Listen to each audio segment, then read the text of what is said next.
What's up everybody, my name's Chance and today we're going to be diving into an all new kind of aggro, one that rarely loses, is super fun to play, and packs a hell of a punch, and it's all off the back of a card that I'm sure none of you know, I'm sure you've never thought of, but here it is, the common from M21, Furor of the Bitten. What is this card? It's a 1-mana enchantment aura. You can enchant a creature. Enchanted creature gets +2/+2 and attacks each combat if able. Well, that sounds kind of bad if you're playing in one of those mid-rangey, I may not want to attack kind of decks. But if you're playing in a mono red smash face, I'm swinging every turn anyways kind of deck, this card is so fantastic. It goes well with Fireblade, it goes well with the Fervents, it goes well with the Robbers, it actually goes well with everything because you're playing mono red. So the key goal here is to tap that all attack and swing all in. Now, that's not to say that you will always be tapping that all attack and swinging all in. It is to say that you will be doing it a whole lot.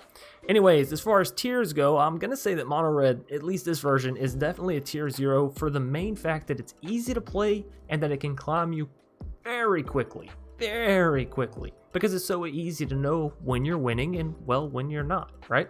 So diving into the bottom end, we have 4 copies of Fervent Champion. This is a super strong card, has been since it dropped. 1-mana 1/1 that boosts up other copies of itself, right? Whenever it attacks, another target attacking knight gets +1/+0. And then of course you can equip things to it for 3 less, which the only thing to equip is the Embercleave, and of course you can equip it for free. So all nice there, and of course if you put the Furor on it, now you have a 3/3 first striker haste, which is an insane amounts of damage, and if it's getting boosted, now it's into 4 damage, and all this is for the low cost of a 1-mana creature. Fireblade, a 1/1 that as long as it's equipped, it has haste, so again, if you play it down and then you can pay the 3 from Embercleave, now you got a 2/2 haster, double striking trampler that also, whenever it dies, deals damage equal to its power to any target, right? So the power and the speed, again, is what the key points for mono red here are. Your main thing is you're swinging in, you're dealing high damage every turn, and then you're using your Furor. Whenever your opponent's creatures get bigger, so shall yours. You'll either have the Embercleave to make your creatures bigger, the Torbran to make your creatures bigger, or the Furor of the Bitten to make your creatures bigger. Now the nice thing is, of course, you put this on something like a Fireblade, it's not only a 3/3 now, whenever it dies, it's also going to be dealing 3 damage to whatever you want. We do have 4 copies of Shock to help either whittle your opponent down to, 0, or to take out stuff from your opponent. Having the Fervent Champion, which has first strike, is really nice in combination with the Shock, as you can shock something that Fervent is attacking and essentially deal 3 damage at first strike speed, correct? Robber of the Rich, of course, if you're on the play, this is a super fantastic card. You offload as many cards as you can. You steal as many from your opponent. Be wise when you're choosing to play the cards from your opponent. Don't play them just because, oh look, I stole something, so, I'm going to play it now and act a fool. Be smart with it.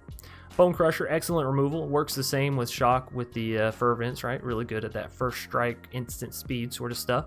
And then on the back end, it's also a 3-mana 4/3, which is nothing to sneeze at. We have classic Anax, which gets bigger off your Devotion to Red, of course, and gives you the 1/1 Satyrs, which one thing I feel like not enough mono red players and a lot of newer players sort of overlook. You're going to get those Satyrs back, so you can sort of all-in swing on your opponent, even if it's not going to give you full lethal. But if it puts you to, putting them down to 3 or 4 health, and then you have 5 Satyrs you can swing in with on the next turn, well, that might just be enough, right?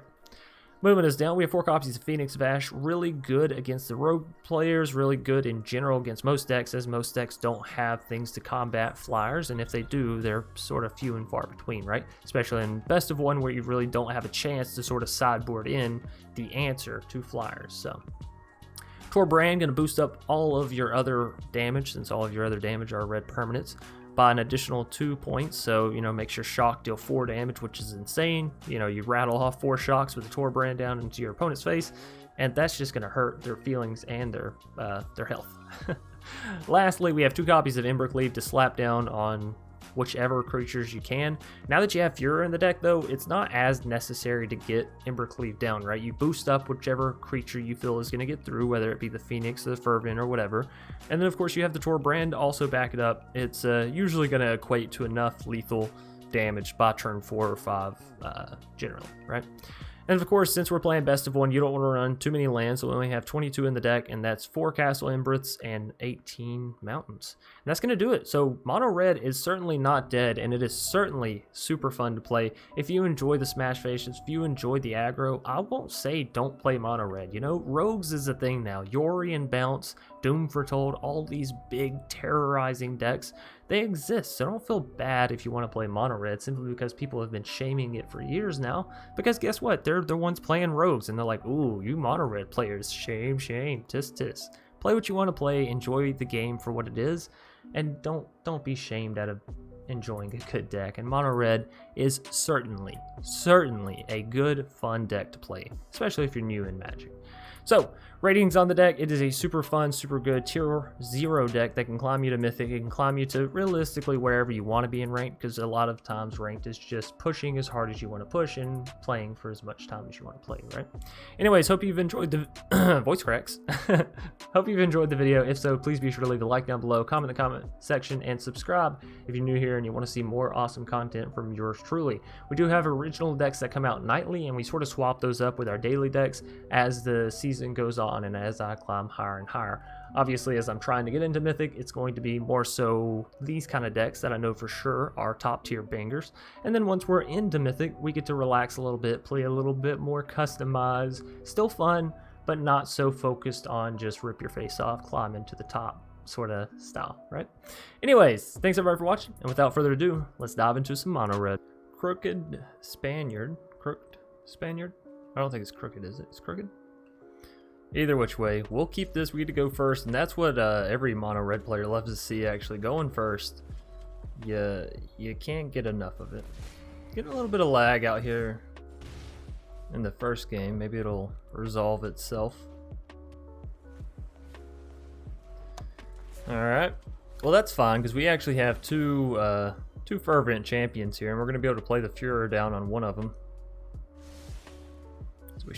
We need to see some land is what we need, but for the time being, this is alright.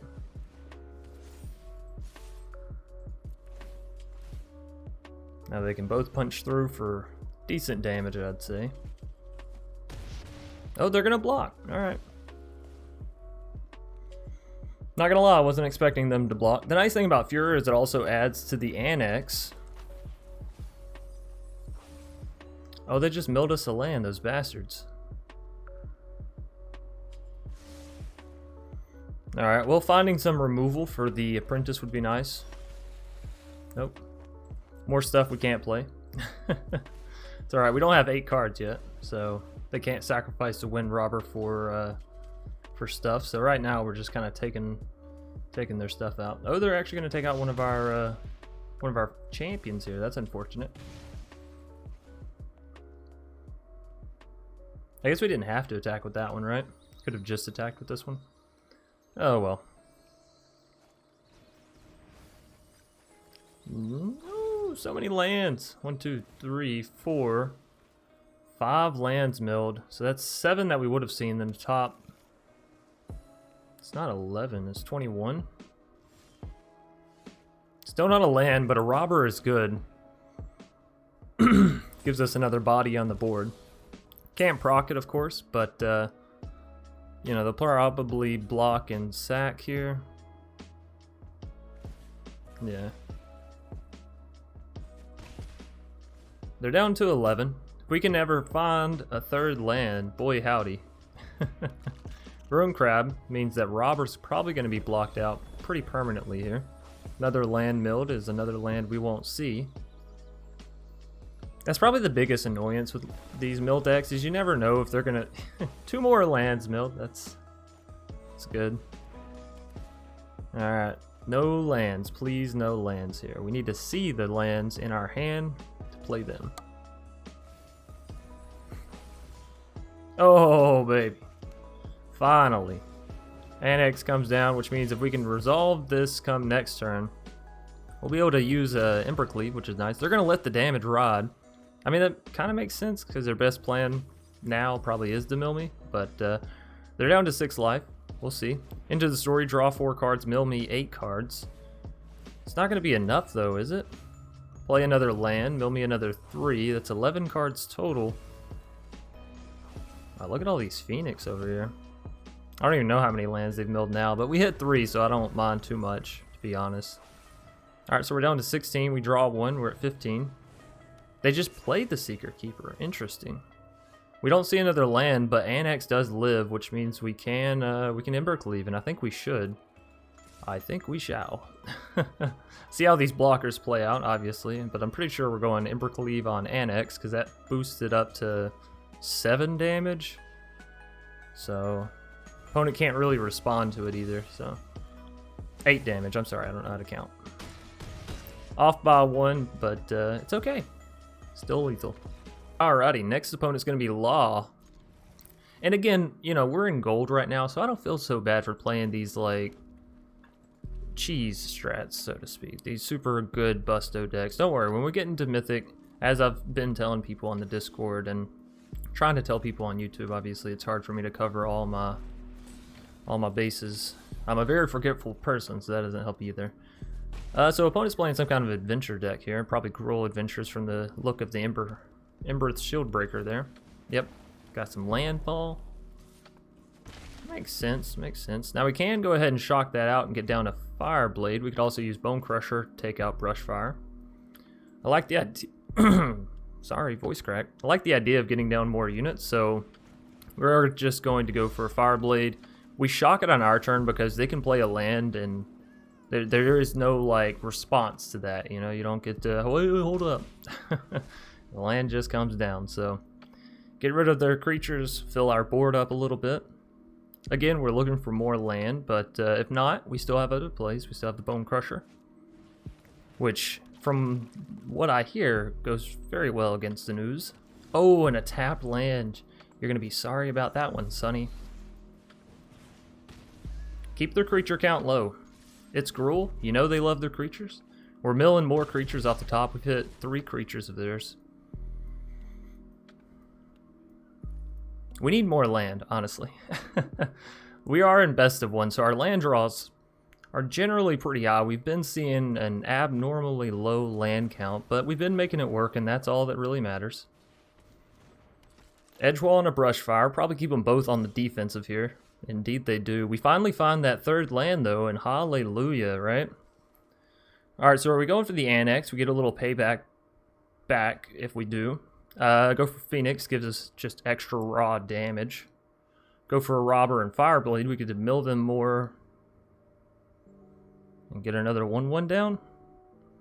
I guess that's better. I want the Anax, actually. I want the payback for the creatures, you know what I mean? And I'm definitely swinging all in here, so. We hit a land.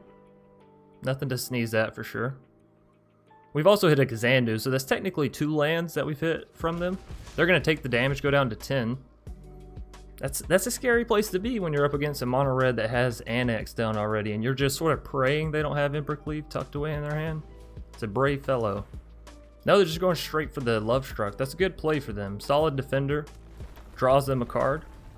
Do they swing in with Brushfire, I guess is the biggest question. They do. Oh. Okay, we just hit a land. Alright, so I played it up a little bit.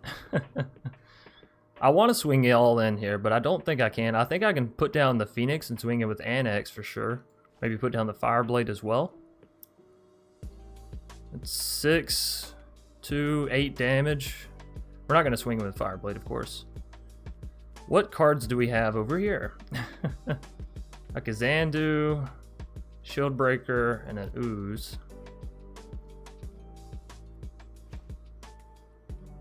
Could also just get down Bonecrusher, but Bonecrusher doesn't necessarily stack up well to Love Struck. I think we're going for the Phoenix and the Fireblade play. It allows us to put lots of pressure, right? 9 points of damage swinging at them. Actually, can't we go ahead and do this? Because they don't block Anax. That's a mistake. So I think we go all in here. Bonecrusher. Ooh. If only I had one more land down, that would have been a super pog play. They're going to take out our Robber. They're going to block with their Edgewall. Fine by that. And we're still getting in for 3. We still have our Fireblade to defend with.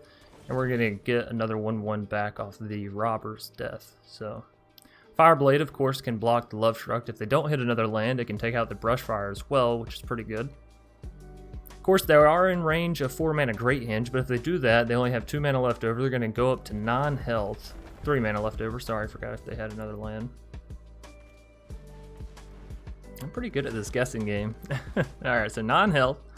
They got the 3/3 down, which means we can't take it out, but they also can't attack because the 1/1 turned into a 3/3 unless they have another Love Struck and they sacrifice the, what's it called? They don't though, they play the Embereth. Maybe they're drawn for a Love Struck? That would be really pog on their part. Oh man. Alright, well the nice thing here is we can, well, do we want to block though? That's the thing. If they swing in, I think we take it. Yeah, I didn't think they would. Alright, so 3 mana into this and it goes up to 4 damage. Puts them down to 5 guaranteed. They have 4 defenders, we have 5 attackers, which means we're dealing 5 damage at least. 6/7 off the Fireblades. Which means we would just need 2 more damage. How much does this cost? It costs 3. That's so unfortunate. If we can get down another Fireblade. They have to block us. Probably block Anax with Shield Breaker. Just let them know that we're thinking.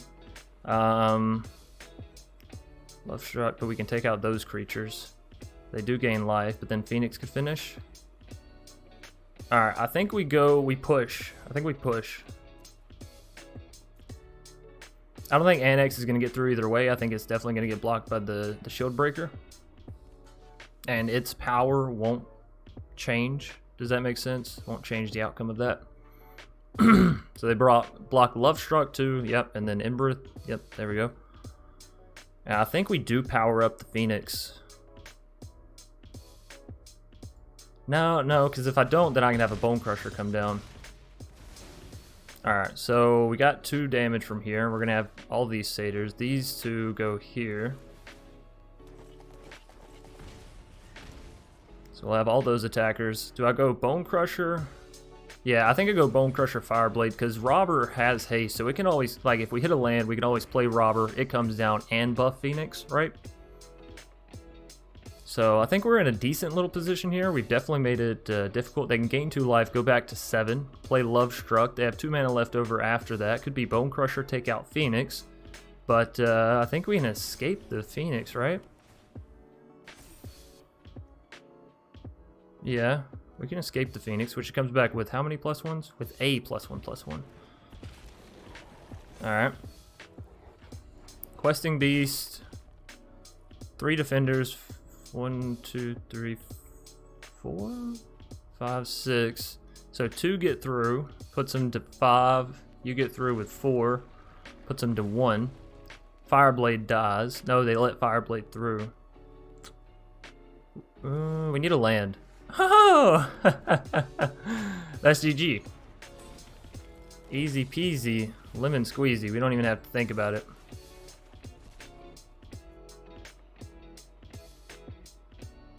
We also could have played Robert use Bonecrusher to deal 2 damage to face, then use their Embereth that we had over here to destroy their Great Hinge if we didn't have lethal here.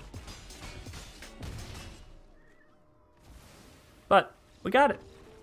We got it. Whew, that was a little bit of a stressful one, not gonna lie. Gruel. Killing Soul is gonna be our next foe, and I think this is a keep. You know, we got the double Fervents. Again, you can't ask for a happier start as mono red unless you get quadruple Fervents, in which case, you know, cool. You get like 2 lands, quadruple Fervents, and an Embercleave, and then you're just like laughing, right? We go ahead and swing in with these before we play the shock or the Fireblade, right? Now, the question is, do we save the shock for their turn or go ahead and flood with creatures? I think we go ahead and flood with creatures. If we don't hit a land next turn anyways, then we'll still have the shock available to play. Obviously, I hope we hit a land so we can play the Anax, and a land thereafter so we can play the Torbran, but that doesn't always happen, and, well, it didn't, so... I assume they have a Bonecrusher they're going to kill a Fervent here with, or take out a Fervent, sorry. Wording could be better there. What's your card art? Oh, it's a dope Domri. I like that. It's like full-blown action, swinging Domri. You don't have a Bonecrusher? Or if you do, well, you missed your chance, really. Alright, let's see. Taking them down to 10. Alright. I need another land. I would really like to see one that powers up our Anaxes, and since we have 2, you know, the more the merrier. It's a teamer deck. Okay. Well, that could explain the lack thereof for the bone crushing. Happy, you know. I'm sure my Fervents are happy as well. They like their bones. They prefer for them to not be crushed, I'm sure. We're going to go ahead and send this shock just into face. Another Fireblade, so... you know, I don't know too much about what I'm supposed to do here. Well, let's reason it out. I don't think we play it, do we? It's committing more to the board when we already have lethal. Although if they play creatures next turn... No, but they're just going to board wipe us. Yeah, just let it happen. I think we just let the board wipe happen. Because they're on 3 health. If they were on 2, I would say drop the Fireblade, no qualms. But if they Storm's Wrath me here, and I put them down to 1 life, because I went ahead and played the Fireblade and didn't wait a single turn, you know, I'm going to feel dumb. They're going to Migration Path. What? That's... Oh, but of course if I draw Embercleave, then I can't play it. I guess that is the counter argument that I didn't see. There's always a line. There's always a line of play that I don't see. But we are still 3-0, so... You know, that feels good for sure. Chance to relax. This is a keep, by the way. It's like... Quiller Mo? Quiller Mo. Like a quill? Like a pin quill. Speaking of pin quills, we actually got my fiance's sister an old-fashioned like feather. Oh. Well, that's just rude. I was really excited about this because we got the Furor of the Bitten and I had the Fireblade Charger and I was like, "Ooh, what's happening?" But instead, I just got shocked. So, and they took my. You're a dirty dog. You are a dirty, dirty dog. Okay, so what we do is we pass it back to them because we don't know if they're playing the same kind of deck, right? Okay, well. If they are playing the same kind of deck, then obviously them using Furor of the Bitten on their own robber is like... Or shocking their own robber. I guess that works as well. They're at 3 cards, which means I could play a robber. But again, since we're already sort of deep into where we're at right now, I'm going to drop the Anax. If we hit another land next turn, that's a Torbran, and that Anax, whoo, it's going to be charged up. I think they have a Bonecrusher here. It's a Scorching. I was wrong. And my Anax paid the price. That poor little guy, he didn't even stand a chance. No satyrs today. Phoenix. Well, you think I don't have my own Phoenixes? You crazy. So I could drop Robber and Furor on Robber.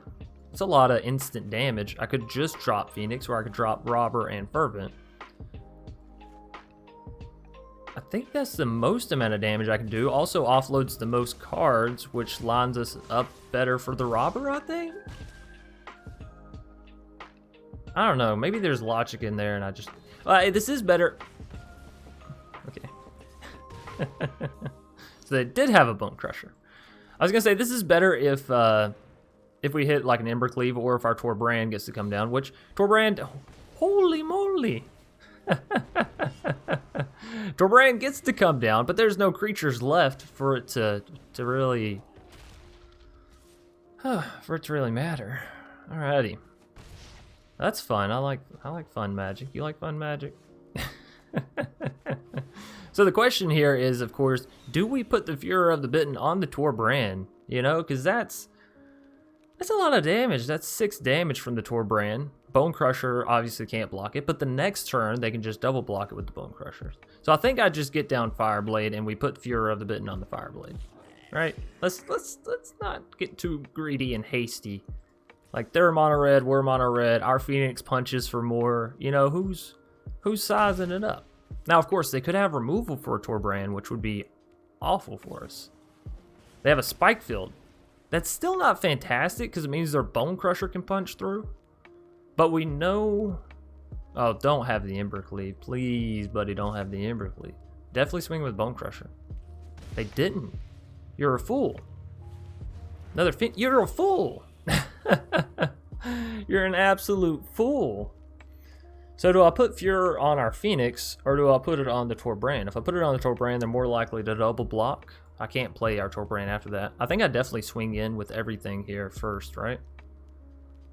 Then I can replay Torbran thereafter. They block with Bonecrusher. Of course, they're taking out our Phoenix with their Phoenix. Of course, we can replay our Phoenix come next turn with the Exile, right? So it's a matter of Furor on Phoenix, in which case they still block with Phoenix, and they can bring their Phoenix back as well. Oh, so it's a matter of speed. I don't like that. I don't like that.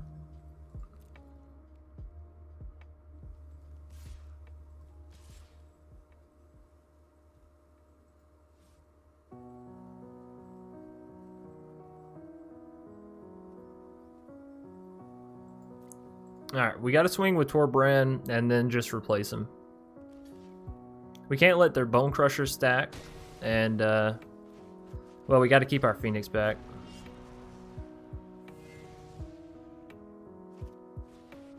No! This is not the situation you want to be in, ladies and gents. They only send one. Well, hell yeah, I'll block that. Anax. Anax and Furor of the Bitten, but they can bring their Phoenix back as well with haste. We have to remember that. If I play Anax and Furor, we're giving up Disguise, and I don't think we can afford that for sure, so let's get to exiling. Oh, just 3, sorry. This is such an awkward game here. I don't think we can afford to attack, though. As weird as that is. If I put Furor on my Phoenix, well, it has to attack then. I just want an Embercleave, you know? Let me end this game with some dignity, damn it. Oh, that one hurts. That one hurts my soul. So Torbran's getting in for sure, and we're just trading out Phoenixes, which is not a great place for us to be in. 5 mana, 5 mana. We can destroy their Torbran here as long as they don't have more removal, but they're also going to have the Phoenix come in that deals 5 damage. Oh. Oh, no. We're going to need the Embercleave, right? Off the top. Torbran can't take out our Anax, though. So I guess it's really like, what did they draw here? Hopefully not a playable. They're bringing back Phoenix. All right, so it can't be too big of a playable. The worst thing that it could be is a shock. They're not even swinging in with Torbran. We need Embercleave. That's not Embercleave. Alrighty, that's GG. So we had a good run. We went 3-0 and then, you know, taken down by our own brethren. Anyway, CM Hodges? I'll stop. This seems pretty sturdy. Pretty handy hand. Love Struck 1/1 coming down, and we got the double Fervents. What is up with our luck with these Fervents today? I won't say we've had incredible luck as of the last game, but outside of that, in spite of that, there's a word I'm looking for there. We've had pretty good luck, so I'm pretty happy. And even last game, like, we had good luck. We were just up against someone that had, you know, better luck, so it happens. I think we do just go Fervent Fireblade here. We know they're going to play the Love Struck, so we can always shock and take out their little token, and then that turns offline their Love Struck, so their offenses are sort of cut off, right? And then save Bonecrusher, maybe? Although we also could just... Yeah, no, what am I talking about? We just swing all in here. Not even... not even a question. So we can take out their Love Struck like super easy, and if we can avoid that hinge, that turn 4 hinge possibility, well, sign me up. Sign me up. The question is, do I want to trade a Fervent for this Love Struck? Because if I let things go as is, then I don't have to use this Bonecrusher, and we can crush everything. Nah. I think we just send that extra point of damage to the face. We take out the Love Struck. We take out the 1/1. Put them down to 12. We got the Phoenix to come in next turn, so that's potential, what, 4-6 damage. That puts them down to 6 life, which means we could have lethal on board, you know, 2 turns. It's a teamer deck, so they'll need, you know, more love-struck action, more adventures. Of course, Temur is like home of the adventures, right? So we don't see anything though. That's really surprising. You know, Robber is actually the same damage output as Phoenix, and it gives us the potential of drawing something of theirs. So I think that's a fair reason to want to play Robber over Phoenix, right? Also, if they ever make it discard, which is not really in status quo of Temur, but if they do, you know, there's Phoenix to help. We milled them a land. That's certainly nothing to sneeze at, given Temur loves lands. You know, they love landfall. So they are down to 6. We have lethal on board as the prophets foretold. And CM Hodges, they just didn't find anything after that love struck was dealt with. You know, they were dealt with. So 4-1 with mono red, 80% win rate. That's pretty good.